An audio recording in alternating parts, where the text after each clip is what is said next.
Today we are looking at three different watches, three completely different complications, all for about 200 bucks. But is that a steal or just three cheap watches?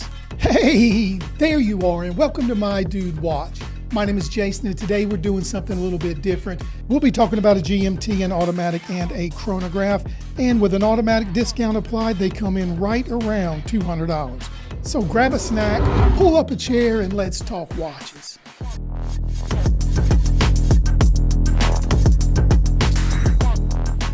I'm ready to get rolling, but first, let's do a really quick wrist check. And let me show you what I'm wearing today. This is the Cadola CD1055. It's in firebrick red, and this one wears so balanced. If you get a chance, I hope you'll take the time to check it out. All right, here we go. Starting with this GMT, this is the Rollstemi RT7935, and inside is the NH34 automatic GMT movement. That means this is a true GMT. You get an independently adjustable 24-hour hand and a real second time zone functionality. And at this price point, that is impressive.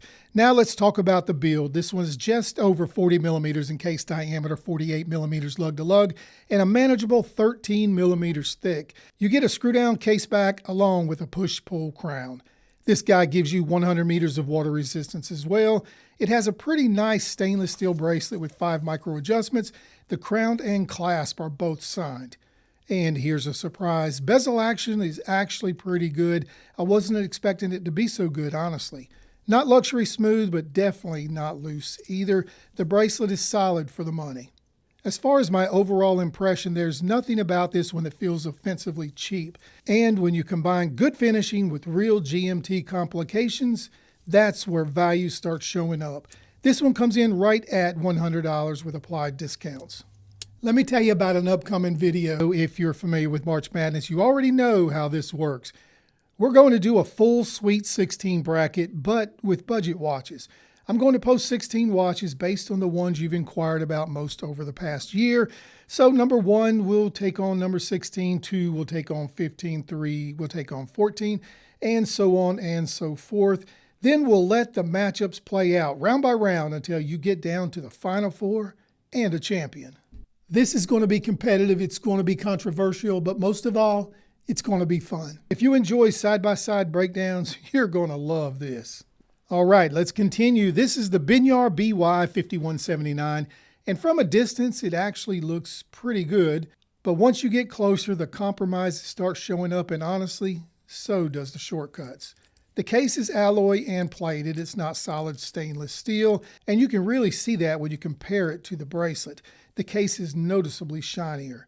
It's also thick, about 15.5 millimeters, which makes it wear a little more chunkier than a lot of people would like.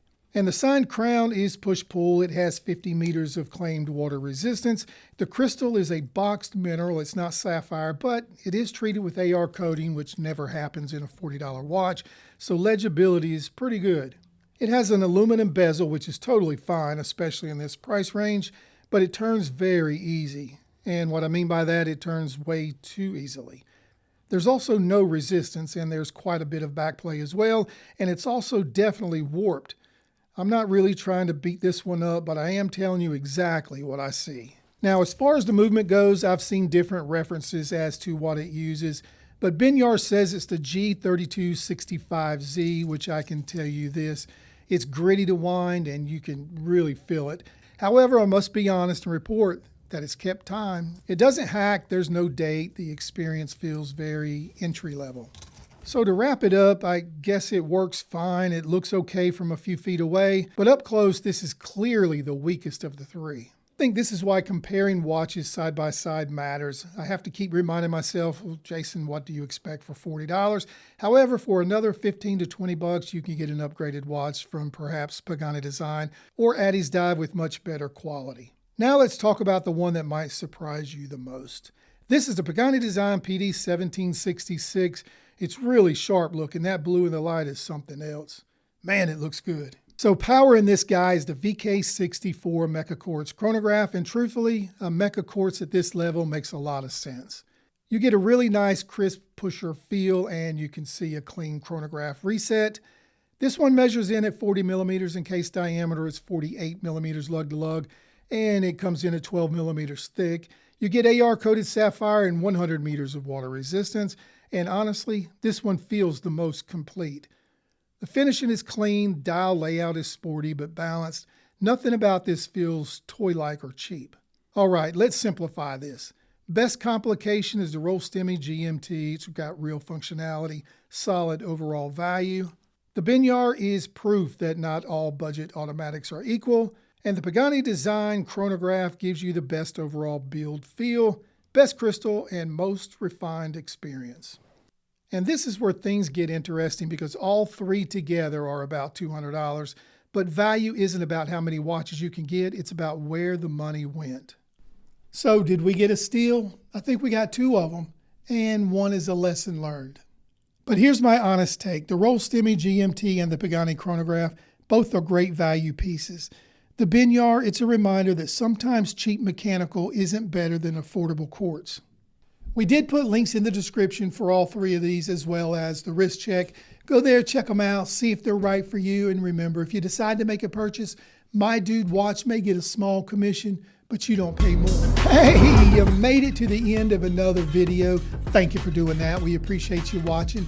If you enjoyed what you saw today, please take the time to like this video and subscribe to the channel. It'll only take you a second, but it really does help. All right, it's time to wrap it up, so we will close the show. My name is Jason with My Dude Watch. We'll do it all again next time, but wait, don't forget, dudes can't be late.